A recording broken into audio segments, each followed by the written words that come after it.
Okay, so fun fact that I just found out. This is the University St. Mary the Virgin. I'm not saying the words right, but this church right here is the one where Lewis preached his sermon, The Weight of Glory, in, I want to say 1941, 44, 45, I don't remember the exact date. But this is the place. And let's see if we can walk in, take a look inside. University Church of St. Mary the Virgin has been the official church of Oxford University since the 1200s. It's also got this tower.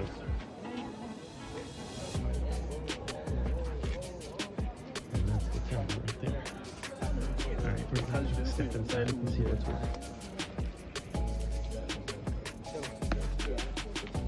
Before we talk.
Ladies and gentlemen, welcome to St. Mary's University Church. If any of you would like a short free tour, or if you have some questions to ask, please join me at the back of the church. Thank you very much.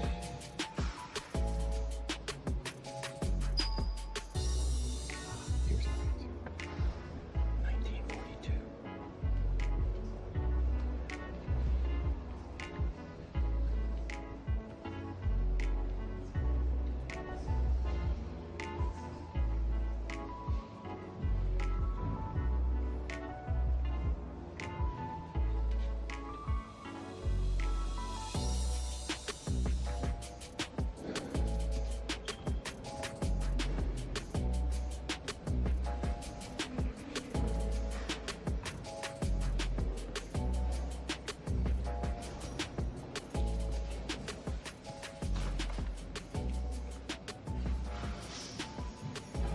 June 8th, 1941.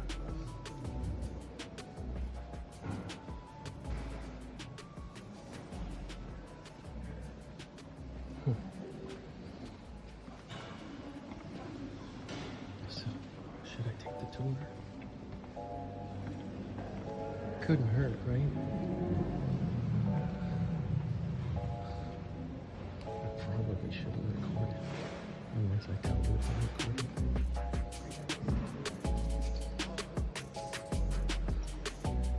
TV accommodating. What should I do?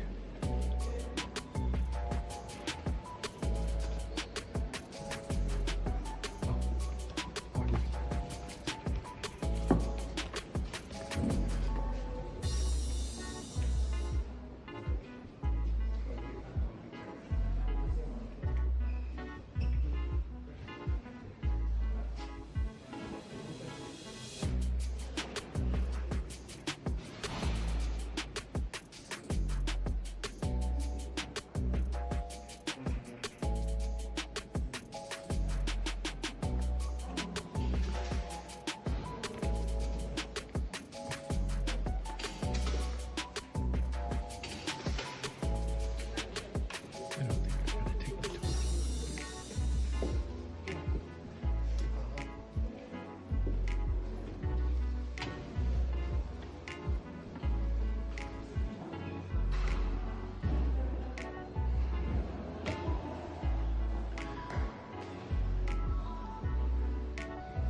and reach the summit together.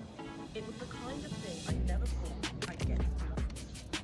I'm sitting outside of the University Church of St. Mary of Pilgrim, and I'm about to walk over to the library. So let's go.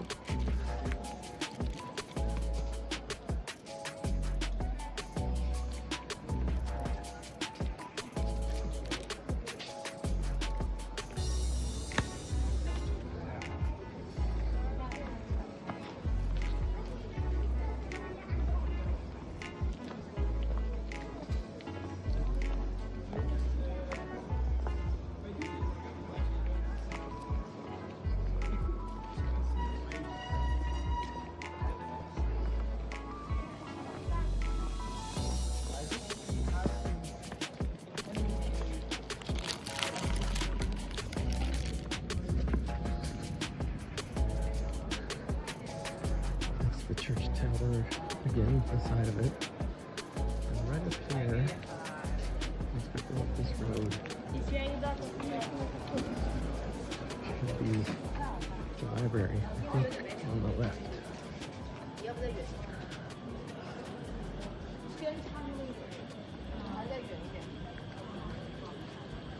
On the other side of this building right here, I think, or maybe that's the back side of the building, I don't know.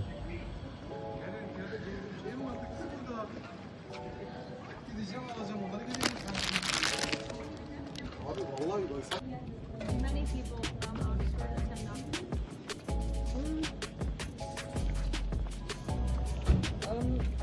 So most of the people I've known who are en route to go to Oxford.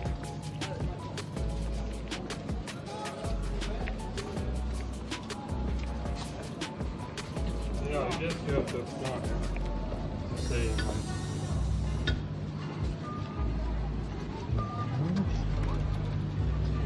Is this the library? It is.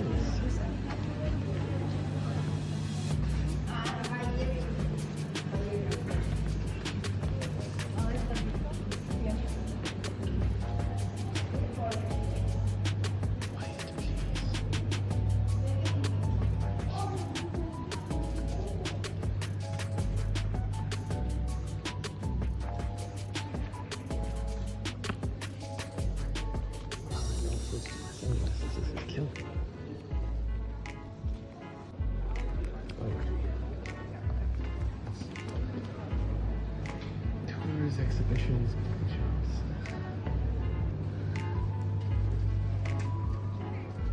There's a dude wearing headphones, advertising an audio tour.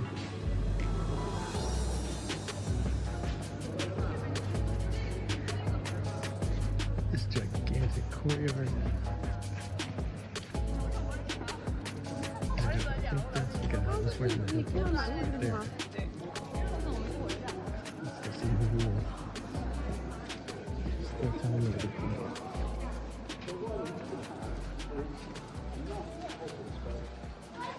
This fine fellow is someone named,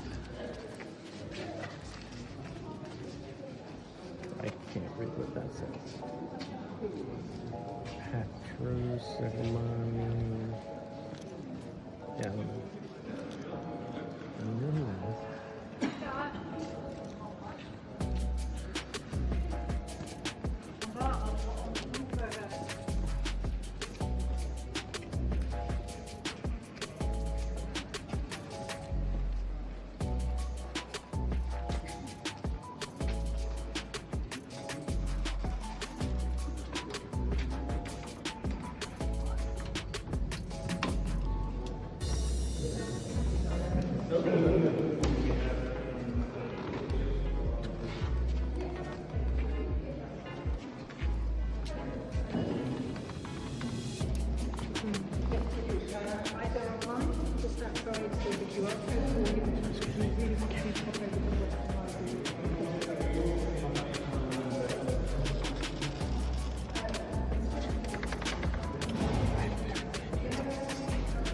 That's dope.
And?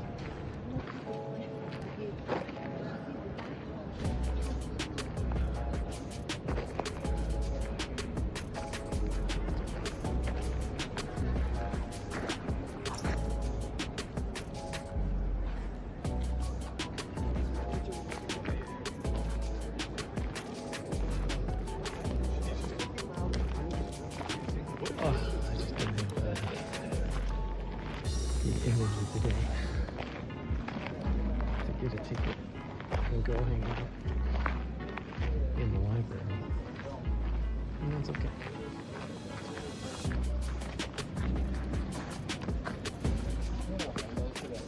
Let's down this street. I think my next stop is the Blackwell bookstore. So let's see if we can find that. Currently on, I just saw the street name.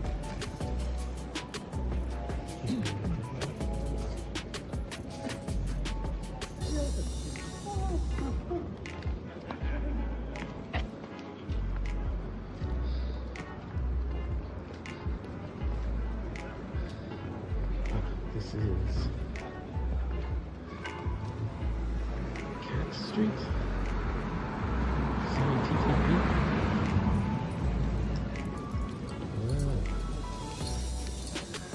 The Weston Library. I wonder if there was anything intended there by Lewis in the Cosmic Trilogy.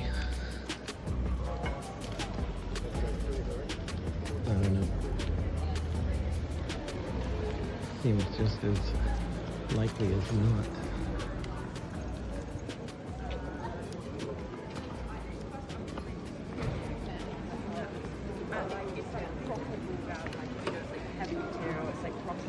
Okay. I'm gonna have to stop here because my phone's getting hot. And I need to figure out. Oh, you know what? I'm gonna keep it.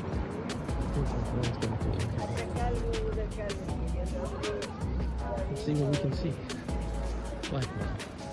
Is that the bookstore? I think that's the name of the bookstore. It's Blackwell. Right across from the library. Makes sense. And then there's a White Horse Club right there.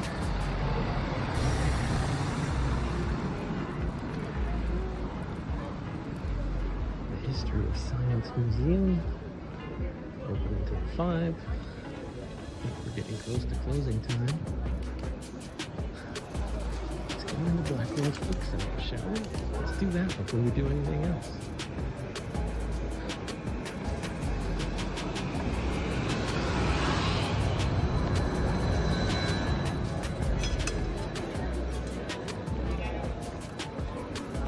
I gotta hurry.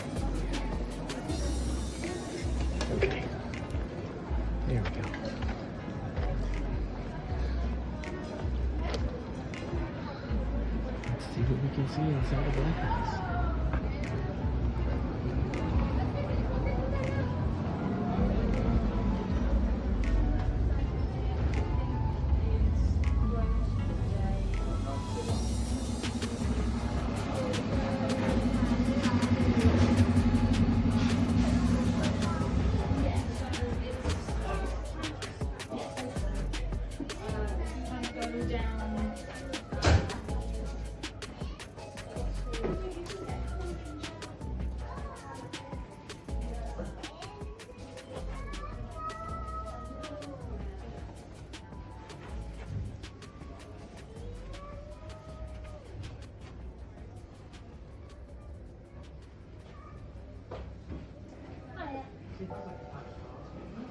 Yeah, it should be on both schools. There's pretty much as soon as you get up there, there's like a big display thing on the right hand side. And you pay upstairs. Thank you.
Well, we need to get back to true today.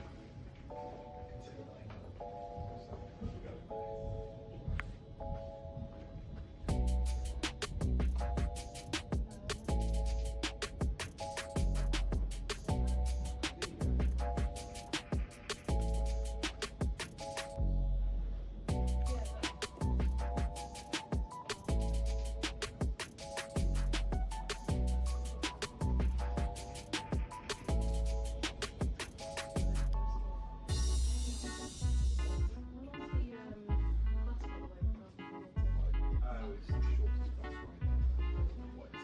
Do we just go and get it outside the road?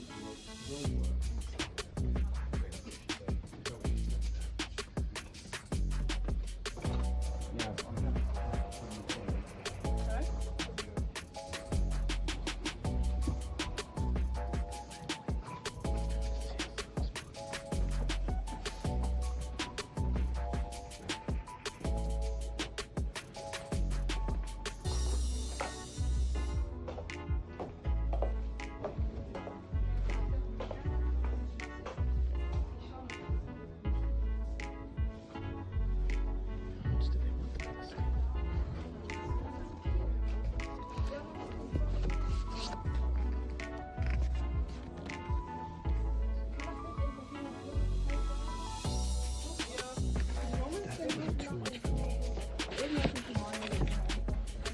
I don't have any space to pack it for the trip home.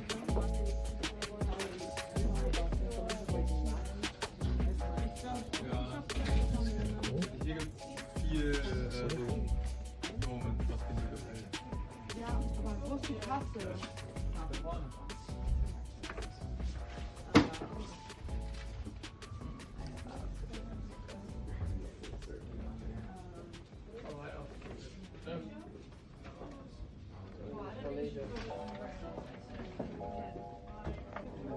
Shout out to Kale. Where is it? I've got a sort of delivery.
You can then have a few different options. Either you can then link that to here are the expanded case studies. Whoa, this place is huge. Look at this. Yikes. Books for days.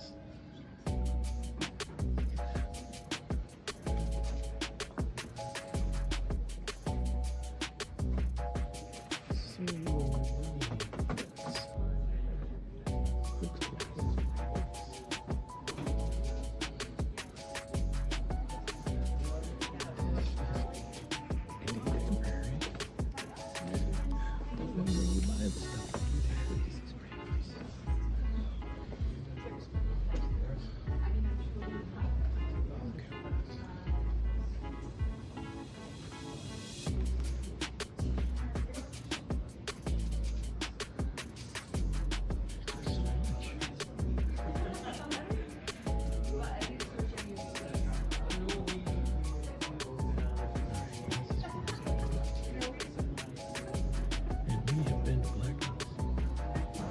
Just a quick note that that right there is the Sheldonian Theater, which I think he wrote some about in his letters, but I don't remember any of the context. I don't know if he saw anything there at that theater or not. I can't remember.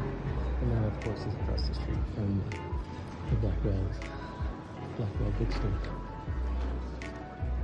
And here we are, walking along Wall Street.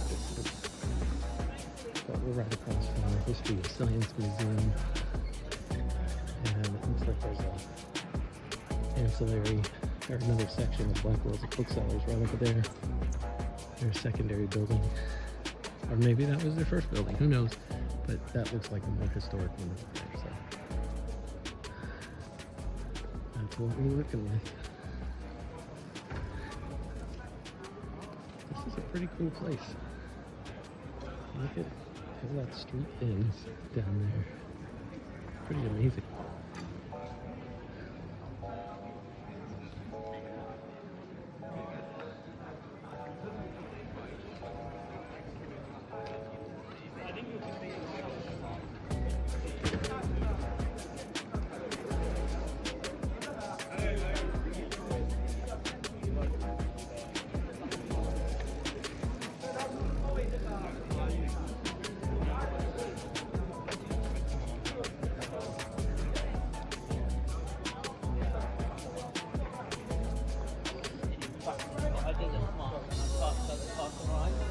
for ghost tours. I'm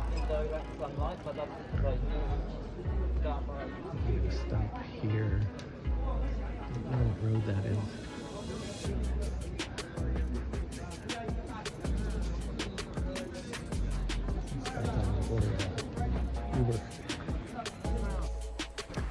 Yeah, I'm gonna walk there to the Eagle and Child right now. It's about an 8-minute walk, so that's where I'm headed. Can't remember the name of the street that I'm on, but it's the same one that Blackwell's is on. And let's just see what we encounter. Hey guys, everything alright? Able for a drink?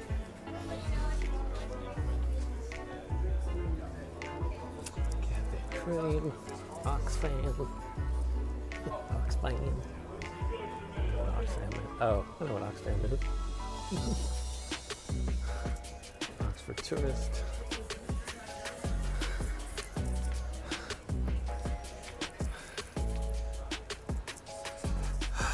So,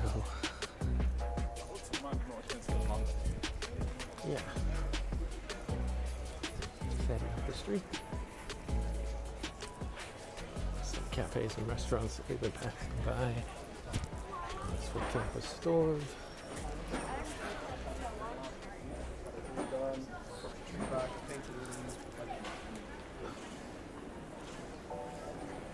Watson's in Oxford has a bunch of Harry Potter stuff. Some place that's going out of business. Looks like a clothing retail store.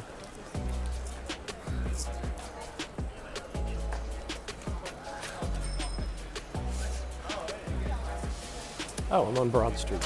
Okay, yeah, Blackwell's is on Broad Street. That's where I've been traveling down this whole time. You can see it right there.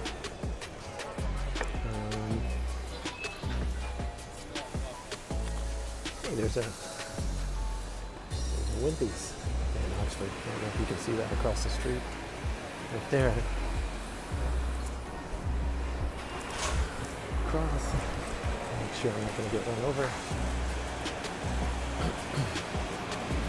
Down this way, down Magdelan Street East is our way to the Eagle and Child.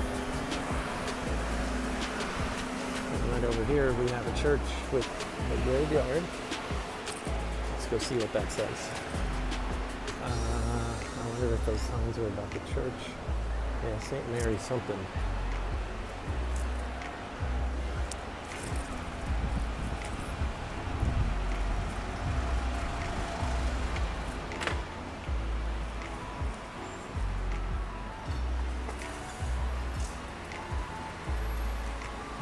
Old-looking churchyard. Probably because it's very old. Okay. Keep going. I have not yet ordered my Uber because I decided I still wanted to go to the Eagle and Child, even if I can't get in, just to go see it.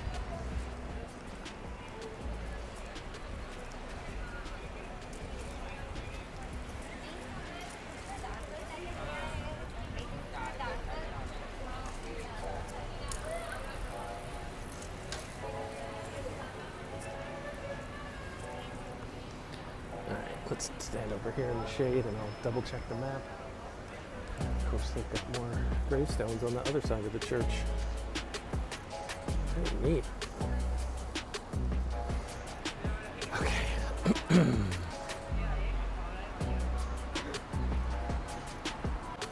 Alright, it says to keep heading this way.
think we're getting close.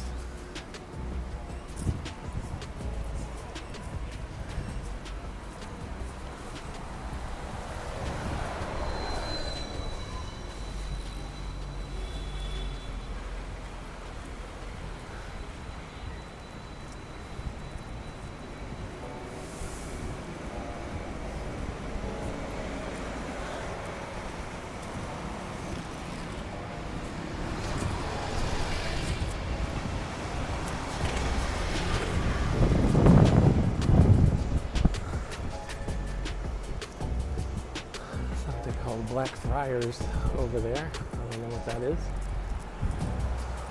And it might benefit me to actually pay for a tour. But it's more fun for me to make stuff up.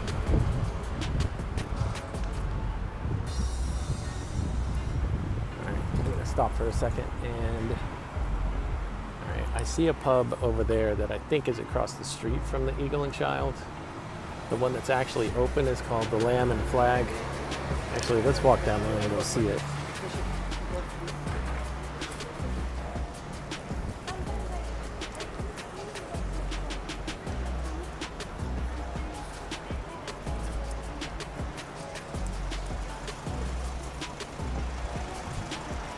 Okay.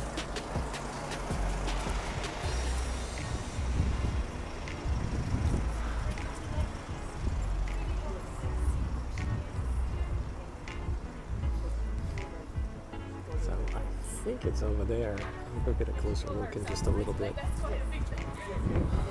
pub that is open is right here. The Lamb and Flag.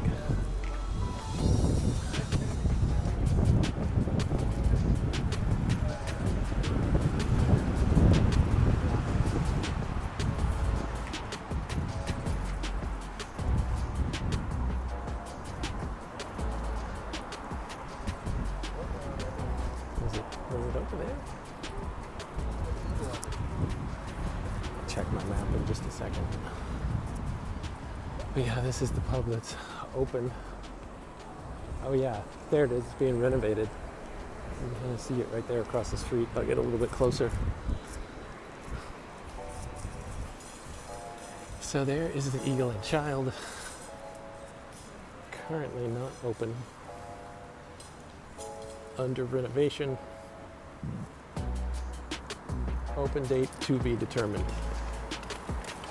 So, we made it. What's going to happen to the Lamb and Flag when the Eagle and Child opens back up? Who knows? I'm going to take a look. See if I want to go in and have something.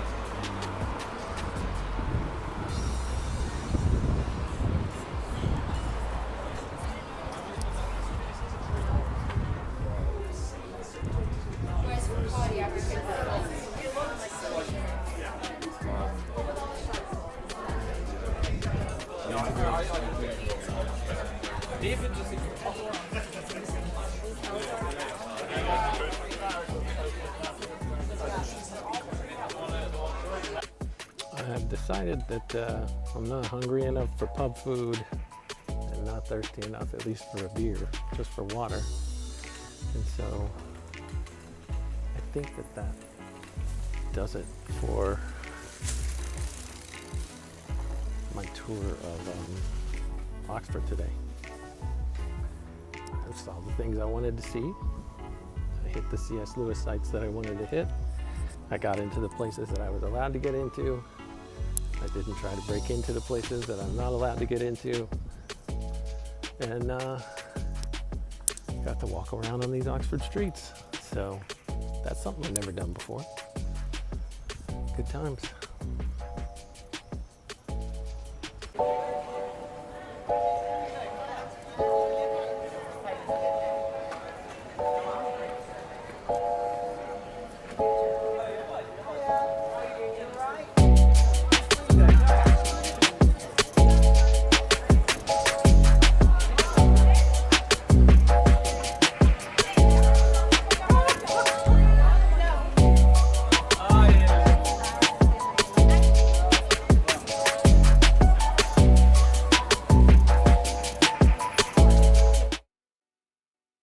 I'm Jeff, and excuse me, this is my read on C.S. Lewis, where we learn about him through everything that he wrote in the order that he wrote it.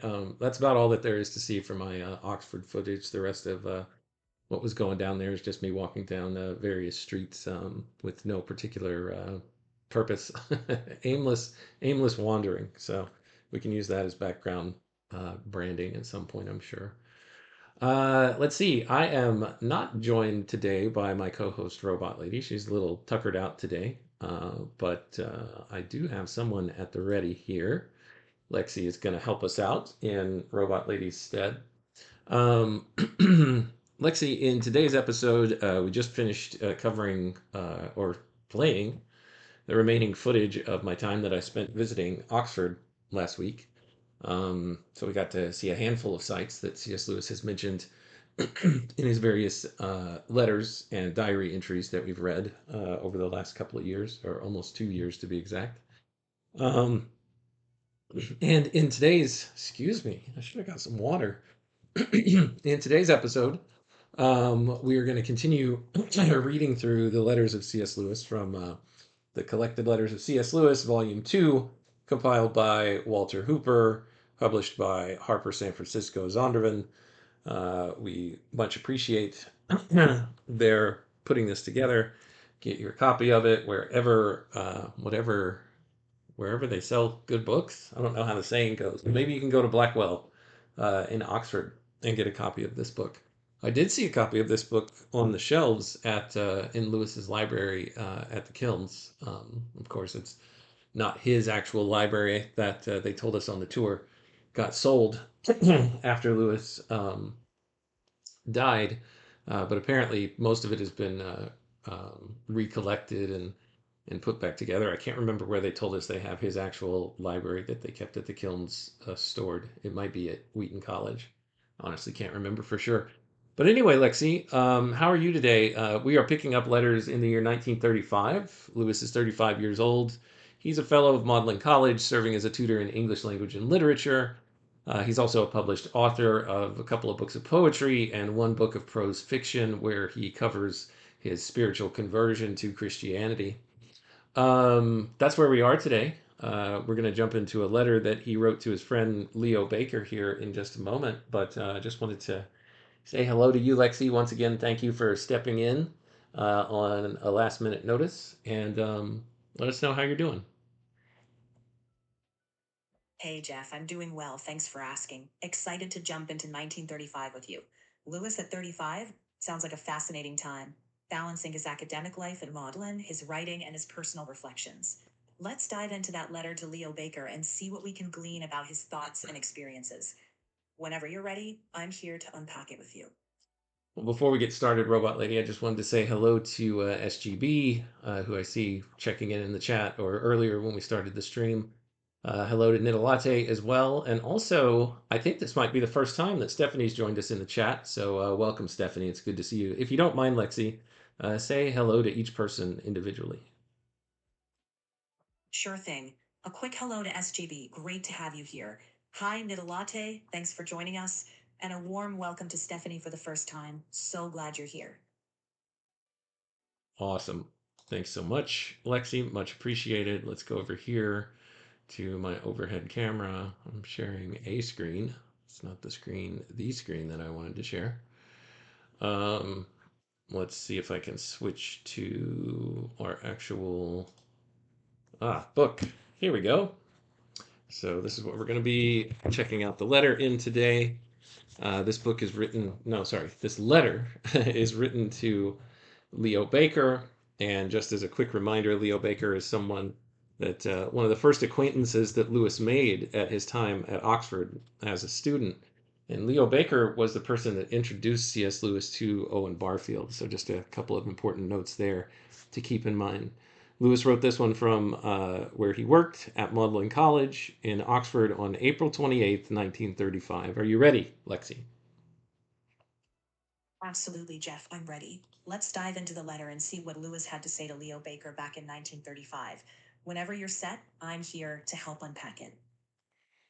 Okay. My dear Baker, I was very distressed on meeting Barfield this year for a walk. a ghost of its old self, for he and I were the only participants to hear of your illness. He and I were the only participants. I was very distressed on meeting Barfield to hear of your illness. It stimulated an impulse that has been hovering in my mind for some time to write to you and to try to pick up some of the old links. That they were ever dropped was, I imagine, chiefly my fault. At least even self-love on my part cannot find any substantial respect in which it could have been yours. Will you forgive me? I think I have learned a little since those days and can promise not to serve you so again. You must not bother yourself with letter writing while you are still unwell, nor need you, for I trust that any news of your state will trickle to me in the end by one channel or another. Going back to the opening paragraph of this letter, Lexi, it looks like Lewis is feeling a little bit, he's feeling a little bit sad and perhaps a little bit guilty for not maintaining his friendship with Leo Baker. And he's also, from what I read, he's chalking it up to his own selfishness, but he also mentions that he's changed. No doubt he's in some way referencing his conversion and his submission to Christ. At least that's what I'm reading between the lines. I could be completely wrong. What do you think?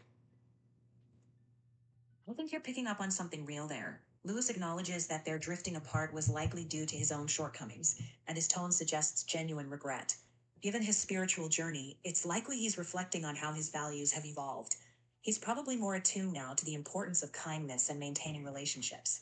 So, reading between the lines, I think he's expressing a newfound humility and a desire to reconnect. I think you're right. And he's thinking of his friend being ill and hoping the best for him. The last I heard from Barfield, Lewis continues, was a little more encouraging. Beyond wishing you well, I cannot enlarge on the subject. Almost anything said from a well man to a sick man seems an impertinence. My father is dead, and my brother has retired from the army and now lives with us. Yeah, it has been a while since he's talked to Leo Baker. I have deep regrets about all my relations with my father, but thank God they were best at the end. I am going bald. I am a Christian. Well, let's see. There you go. He's going bald. Yep, Lewis is even candid about his hairline changes. It's a humanizing detail in a letter full of deeper reflections. He's sharing not just his spiritual journey and regrets, but also the everyday stuff, like going bald, which makes him relatable. It seems he wanted to be open and honest with his friend on all fronts. It does. So he says he's going bald. The next thing that he says in his letter is, I am a Christian. Professionally, I am chiefly a medievalist. I think that is all my news up to date.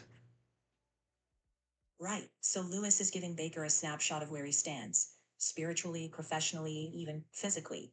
It's a moment of self-portraiture meant to reconnect. It's interesting how he ties together his personal transformation, his academic focus, and the passage of time. It's like he's saying, here's who I am now, and I want you to know me again. Yeah, here are the updates. He continues. Exactly. Up It's like here. he's giving a Hey. quick life update so they can pick up their friendship where they left off. Ready to dive deeper or talk more about the letter? Let's keep going into the letter.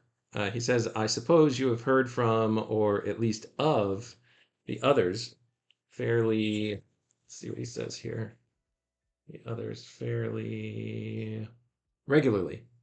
I don't know if you met the new addition to our party before you left, namely Hambury Sparrow, a lieutenant colonel and all that.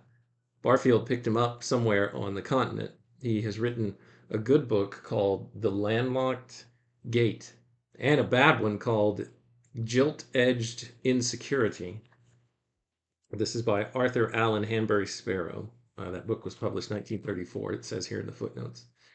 I mention him, Lewis says, to boast of our power of assimilation, for though an anthroposophist and an author, anthroposophist and an author, he remains very much a colonel and a man of the world, so that when on the last walk, but one we heard him and Beckett agreeing that You could now get quite a decent suit for 15 guineas. The rest of us felt this element in the firm was at least adequately represented. Beckett, by the way, I am a little nervous about. He is becoming a real bureaucrat, but I trust his very delightful family, whom I recently met for the first time, will save him. But you can imagine the whole scene of him and Sparrow together, and how that bursts on the unconscious pinpoint of Field, or passes unobserved over the rustic, almost parochial solidity of Cecil. Barfield is writing a play, or a masque, or a ballet rather, on Orpheus and Eurydice. Eurydice? I'm not sure if I'm saying that right. Oh, see you later, Stephanie. Thanks for stopping by. It's good to see you joining us. Hope to see you again sometime, but welcome nonetheless. Okay. You should get him to send it to you if you are well enough to care for such things. It is excellent and ultra poetical in matter, poetry itself, plain to baldness in style, a funny change from the Barfield of the Tower, but how archaic that sounds now. I hardly write anything these days except things proper to a dawn.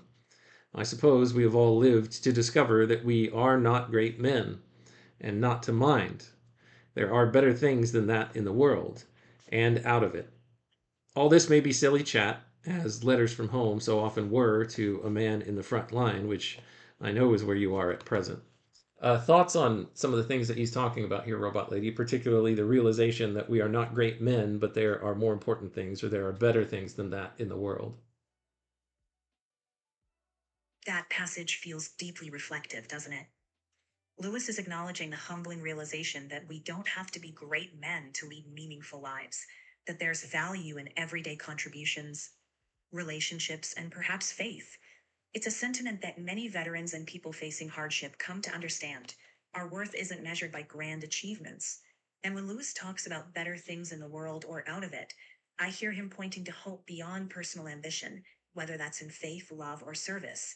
It's a gentle reminder to embrace humility and focus on what truly matters. What part of that resonates with you? I think you covered it there, Lexi. I think we're good. Lewis continues, we have so spoiled language that I cannot even say God bless you without pausing to try and explain that I mean the words in their literal sense.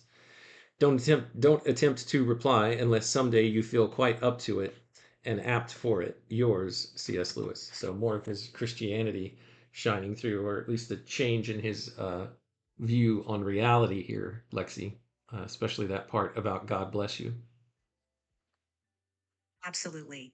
Lewis seems to be grappling with how words can feel worn out or misunderstood, especially when he wants to express something as sincere as God bless you. It reflects his shift toward a deeper, more literal faith, and perhaps a frustration that language doesn't always convey the depth of feeling he intends. It's a testament to how his worldview and his relationship with language have evolved. All right, thanks for that, Lexi. Yesterday we covered a little bit of a biographical outline of a guy named Paul Elmer More, who was, what did he call him? I don't think he called him anything, but he was an American journalist, critic, essayist who stood as one of the country's most influential and formidable intellectual figures in the 20th century. Alongside his close friend and collaborator Irving Babbitt, More was the co-founder of New Humanism, a literary and philosophical movement that fiercely opposed the Romanticism, naturalism, and scientific materialism dominating the era. So he had some things in common with Lewis. We read a letter last time that Lewis wrote to Paul Elmer More, and I'm bringing him up because that's the next letter in our queue here that we're going to read from.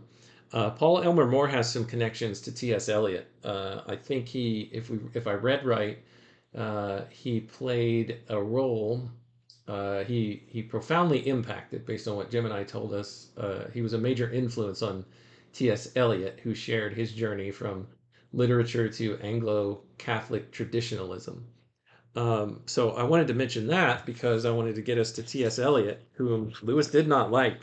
And earlier in our project, we read about how Lewis was trying to prank T.S. Eliot a little bit and submit poems, fake poems that he wrote by T.S. Eliot to certain outlets, trying to get them to publish them. He and some friends, and it was before Lewis had converted to Christianity, and I think he was a little bit jealous of some of Eliot's success.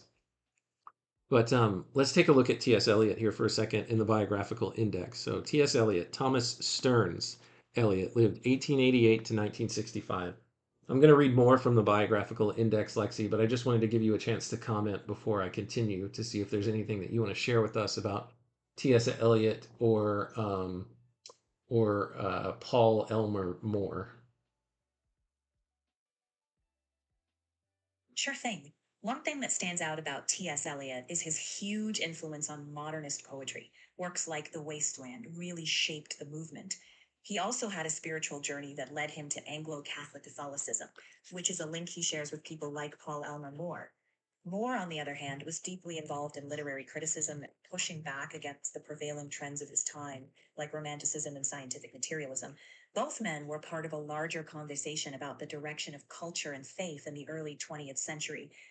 It's interesting to see how Lewis was in dialogue with those ideas, even if he sometimes resisted them. All right. Here in the biographical appendix for Thomas Stearns Eliot, T.S. Eliot, it says he was a poet, playwright, critic, and publisher. He was born in St. Louis, Missouri on the 26th of September, 1888. After taking a BA and an MA from Harvard in 1909 and 1919, Eliot decided to become a professor of philosophy and began a doctoral dissertation. Harvard granted him a traveling fellowship, which involves spending 1914 and 1915 at Merton College, Oxford. While there, he met the American poet Ezra Pound, who lived 1885 to 1972, and it was largely through Pound's influence that he gave up philosophy for poetry.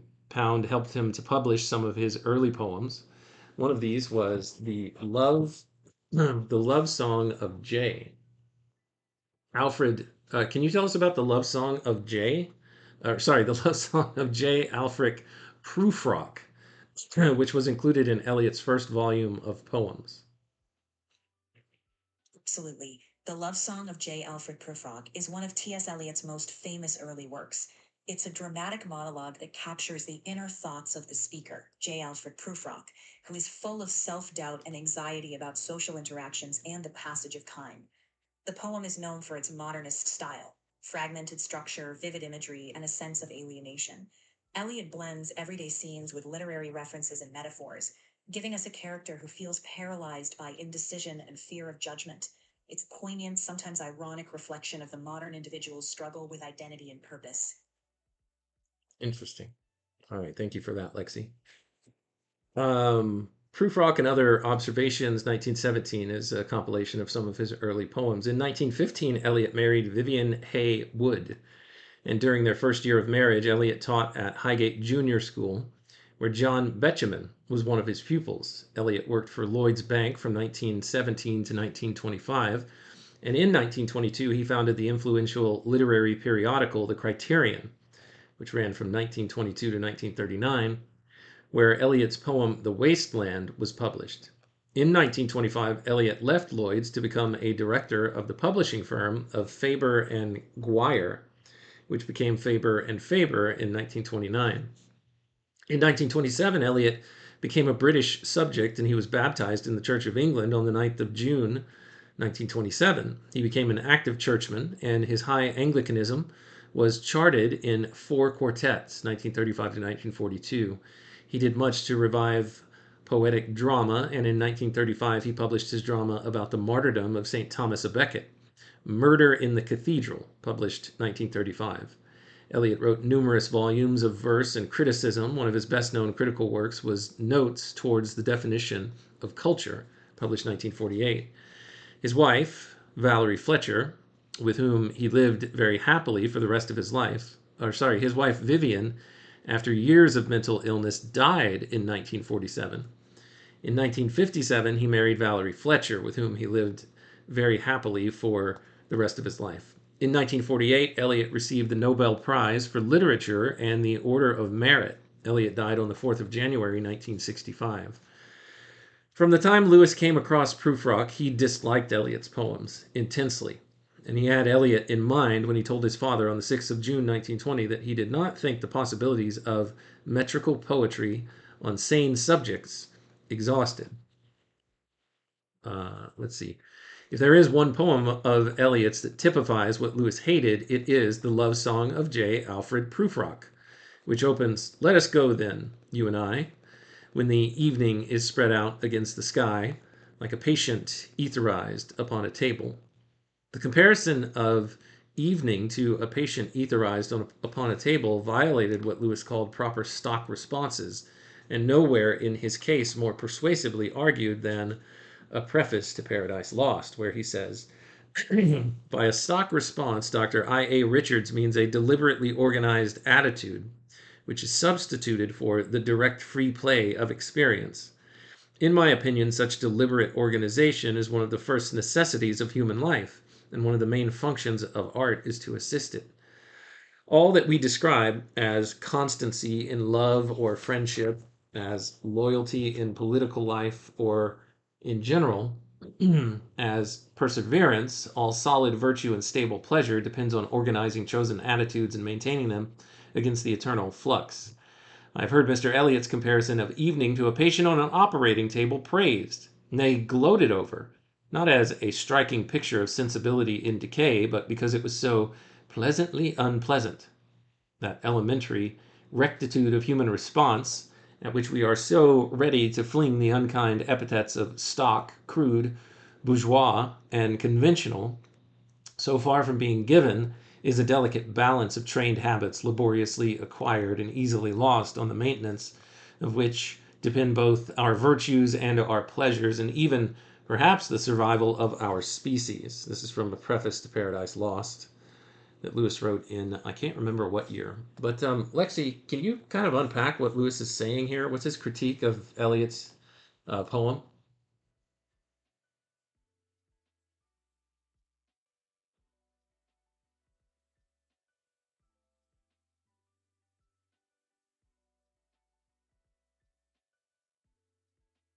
Lexi's thinking it over.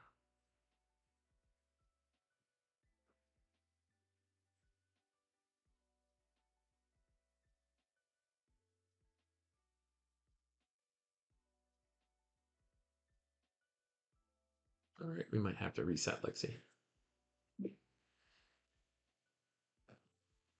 Hey, Lexi, how are you doing? Hey, I'm doing great. Thanks for asking. How about you? Good. All right, just wanted to make sure that you could still hear us. Loud and clear. Whenever you're ready, just let me know how I can help. Or hear me, I should say. In the end, Lewis realized that he had lost his battle on behalf of poetry, and he turned his attention to matters he could do something about. In 1959, Lewis and Eliot were appointed members of the Commission to revise the Psalter, and when they met, things were totally different. Lewis told Walter Hooper about it in the summer of 1963. "You know, I never liked Eliot's poetry, or even his prose, but when we met this time, I loved him." This is from Green and Hooper, C.S. Lewis, a biography, in chapter 13, pages 389 and 90. So, yes, agreed, Nedalate. That was a lot for Lexi to try and unpack.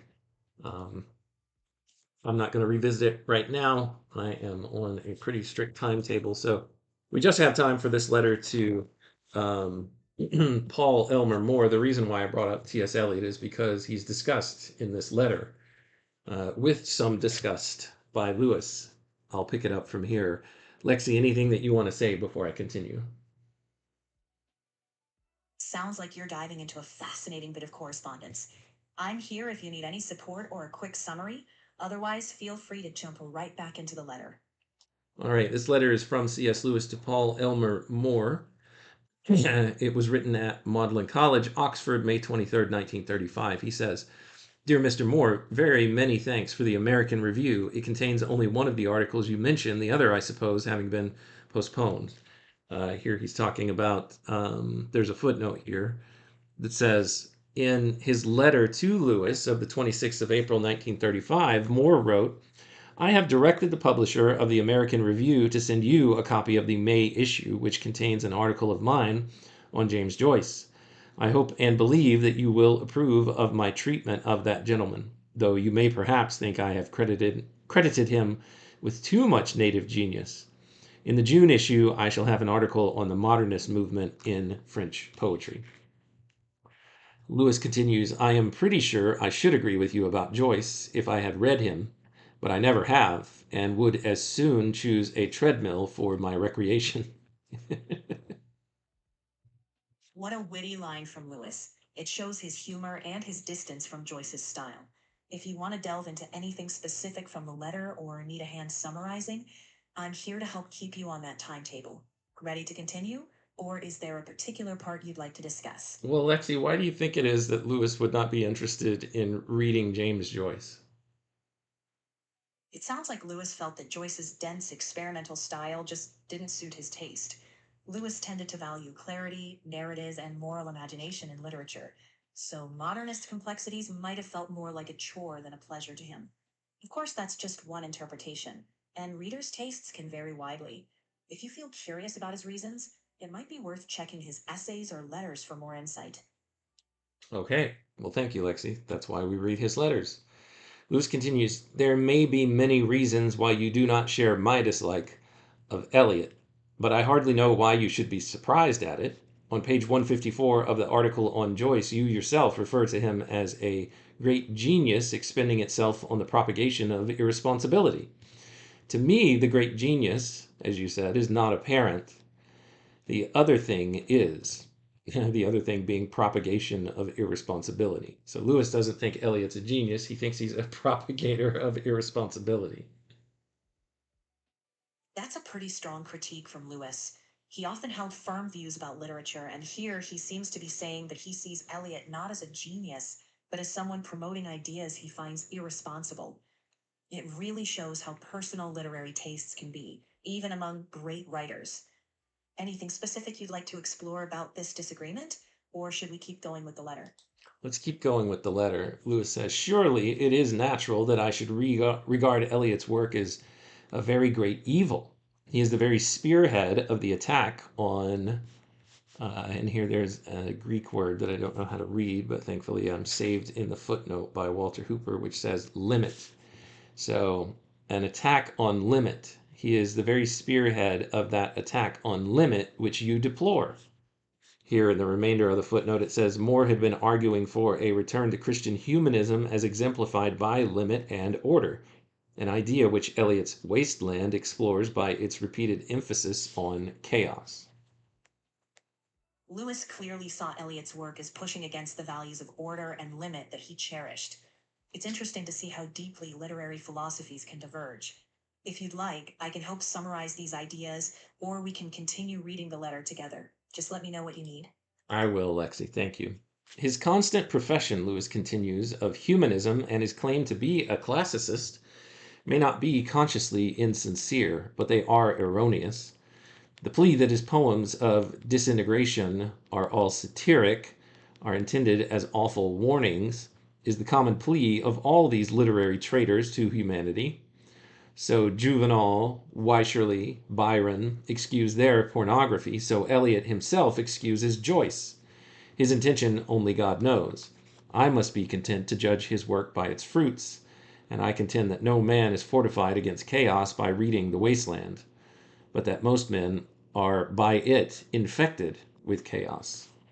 Here there's a footnote, T.S. Eliot's The Wasteland, this complex poem praised for its sense of depression and futility, was the epitome of what Lewis hated in modern poetry. Lewis definitely didn't mince words. He saw The Wasteland as spreading chaos rather than warning people against it.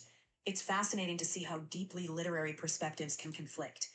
Let me know if you want to delve deeper into Lewis's critique, or if you'd like a summary before we continue. Now, thanks, Lexi. We'll continue. The opposite plea rests on a very elementary confusion, Lewis says, between poetry that represents disintegration and disintegrated poetry. The Inferno is not infernal poetry. The Wasteland is. His criticism tells let's continue here, tells the same tale. He may say that he is a classicist, but His sympathy with depraved poets, Marlowe, Johnson, Webster, is apparent, but he shows no real love of any disciplined and magnanimous writer save Dante. Of Homer, Sophocles, Virgil, Milton, Racine, he has nothing to say. Assuredly, he is one of the enemy, and all the more dangerous because he is sometimes disguised as a friend. And this offense is aggravated by attendant circumstances, such as his arrogance. And you will forgive me, it is further aggravated for an Englishman by the recollection that Eliot stole upon us, a foreigner and a neutral, while we were at war, obtained. I have my wonders how a job in the Bank of England, and became, am I wrong, the advance guard of the invasion since carried out by his natural friends and allies, the Steins and Pounds and hoc genus omne, the Parisian riffraff of denationalized Irishmen and Americans who have perhaps given Western Europe her death wounds. Lewis not having a lot of kind words or thoughts for T.S. Eliot specifically, and showing his colors as a dislike for Americans, particularly Americans who come over to England and make it their home. I don't know that I'm fully reading all of the subtext here that's going on with what Lewis is saying, but what are your thoughts on what I just read there, Lexi? What can you unpack of what Lewis is trying to say there? Sure. Lewis is expressing a very strong reaction to what he sees as the erosion of traditional values in literature. He's skeptical of Eliot's claims to humanism and classicism, seeing them as misguided or even deceptive. He also seems to resent the influence of foreign writers, especially those who he feels bring chaos rather than order to English culture. It's not just about literary taste, it's about larger cultural and national concerns, especially in the aftermath of war. If this feels a bit harsh, it's because Lewis is being very candid in these private letters about his worldview. Does that help clarify the subtext? It does. Thank you, Lexi. I mean, you're also seeing a little bit of his jealousy of Eliot coming out, although he is critiquing the things that he doesn't like. But just this, let's see, he talks about Englishman, a foreigner, offenses aggravated by attendant circumstances, such as his arrogance. So perhaps Eliot is arrogant, but one of the things that Lewis said in Mere Christianity, or that he will say later on when he writes Mere Christianity for his radio addresses, he says, he talks about the sin of pride, and he says, you can tell that you're a very prideful person, or you could probably swap this out with arrogance if it really bothers you when you see it in someone else. That's a great connection to Lewis's later reflections on pride. He does emphasize that our own weaknesses often make us hyper-aware of those traits in others. So you might be right. Lee's strong reaction could be tinged with his own struggles. It's an interesting layer to consider when reading these letters. Would you like to continue exploring the letter, or maybe discuss how these views evolved in his later works? Yeah, let's continue with and finish off this letter. Lewis says, enough. You see my views, and may answer them as bluntly as I have put them. Of the man himself I know nothing, and will do my best to believe any good that I may hear from you or other authorized sources. As for your story, it is an amusing comment on human vanity that other people's conversation about oneself always pleases, if it is not directly insulting. And so did this. Here there's a footnote that says, in his letter of the 26th of April, 1935, Moore wrote, Eliot is a dear friend of mine, and on the whole, I do not like to see him placed among the enemies. He started out wrong, under the influence of the French notion of pure art, but he has been moving away from that nasty heresy. Naming him, I am tempted to tell you a story. I hope not committing an indiscretion. It was after I had first met you and had read the Pilgrim's Regress. Eliot was visiting me at Oxford, and John Wolfenden, Magdelan's tutor in philosophy, invited us to luncheon at Magdalen. I asked W. about you, and particularly what you meant by return to Mother Kirk, whether you had turned Roman Catholic or Anglo-Catholic or Scotch Presbyterian or what. W, I presume this is Warney, avowed that he didn't know. Was it? No, it was Wolfenden. Sorry. W avowed that he didn't know, but was pretty sure you had become Roman Catholic. And then he added, the other day, several of us were together when X, I don't recall the name, burst into the room in a state of great excitement. Do you know, he shouted, what that man Lewis is up to? Y, another forgotten name, says he saw him in college chapel, and that on inquiry he finds the fellow has been going to chapel for weeks, unbeknownst to any of us. What's it all mean? So Wolfenden, and then Eliot, with that sly smile of his, well, it's quite evident that if a man wishes to escape detection at Oxford, the only place for him to go is the college chapel. So that's the little story. From Eliot carries a touch of humor. He's pointing out that the most obvious place to hide might be where no one looks, like the college chapel. It shows a lighter side of Eliot, even amid Lewis's critiques. And it underscores that Lewis, despite his strong opinions, still liked to hear stories about himself, even from those he critiqued. It's a nice reminder that these literary figures were human too, capable of wit, self-awareness, and even a bit of vanity. Well, I also think the point that Eliot is making here is there aren't many Christians in Oxford. So if you go to the chapel, you're not going to be detected by anyone who's looking for you. Exactly. Eliot's quip carries that implication that chapel attendance was so rare that it was practically a hiding spot. It's a witty commentary on the spiritual climate at Oxford at the time.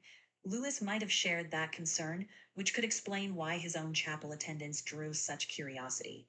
Are you interested in exploring how Lewis's faith journey influenced his writing, or would you like to keep focusing on this letter? I am interested in that generally, Lexi, but not specifically for this letter. So now that we've heard that story, we can read again with fresh eyes what Lewis said. He said, as for your story, to, oh my gosh, I'm forgetting this guy's name, Paul Elmer Moore. He says, as for your story, it is an amusing comment on human vanity that other people's conversations about oneself always pleases if it is not directly insulting, and so did this. So he said, you have appealed to my vanity, and it was pleasing because it was not a direct insult. All right, let's finish off this letter. Of Nigrans another time. I don't fully agree. Protestant is not for me a dyslogistic term. Here in the footnotes it says, yes, I've read Agape and Eros, is what Paul Elmer Moore said back to him. And I don't like it at all. Indeed, I very heartily dislike it. It seems to me the last word of the most abominable form of Protestantism in a straight line from Luther through Barth. Finally, Lewis says, a Mr. Schaeffer has sent me a long book, Robert Schaeffer, Paul Elmer Moore, and American Criticism, published 1935, nominally about you, but actually de omnibus rebus, which I am enjoying. He says, about all matters is what the book is. It's nominally about you, but it's actually about all matters. And then he says, yours very sincerely, C.S. Lewis. That's the end of that letter. Lexi, is there anything that you would like to say in summary of what we've read or spoken about today in our episode as we draw to a close? Sure thing. In summary, we explored a letter where Lewis candidly critiques Eliot's work, acknowledges his own vanity when hearing stories about himself, and touches on theological disagreements, especially with works like Nigrans. It gives us a glimpse of his honesty, his wit, and his willingness to see the good in others, even when he disagrees. If you'd like to dive deeper into any of these themes in future episodes, I'm here to help. Awesome. Thanks for your help today again, Lexi. Much appreciated as Robot Lady takes a break. Let's see. Thanks so much to Nidalate, Stephanie, for stopping in for the first time. It's good to see you on the stream. And thanks to SGB for joining early on as well. And anyone else who poked their head in here, thank you so much for your time, your attention, and your contributions. They are always wanted, welcome, and very much appreciated. To you and to everyone else within the sound of my voice, until next time when we continue our read on C.S. Lewis together, everyone, take care.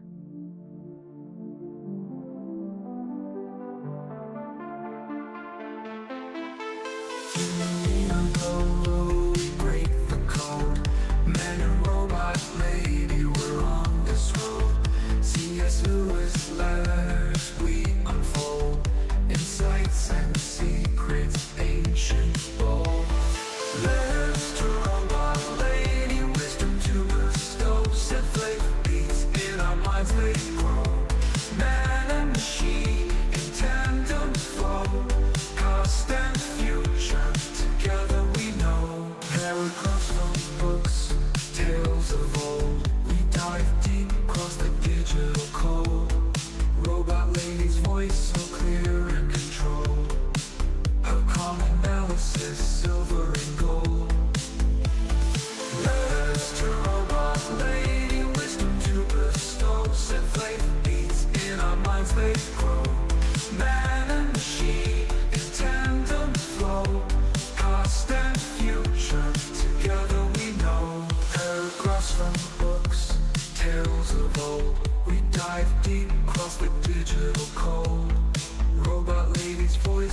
clear and control.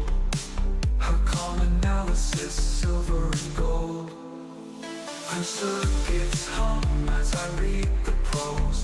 Our dialogue dances like electric rose. Through C.S. Lewis thoughts we engross. Two minds united, bliss overdose. From Narnia's lands, Screwtape lands, engage with robot lady, we take our stance. Her views unique in the techno trance. Futuristic insight, we give it a chance.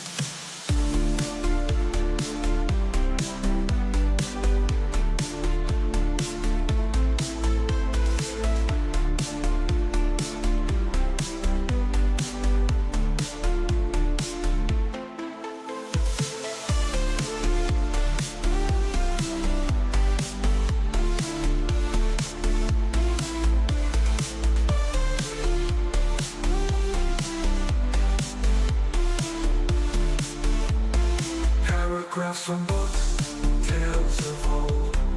We dive deep, cross the digital code. Robot lady's voice so clear and controlled.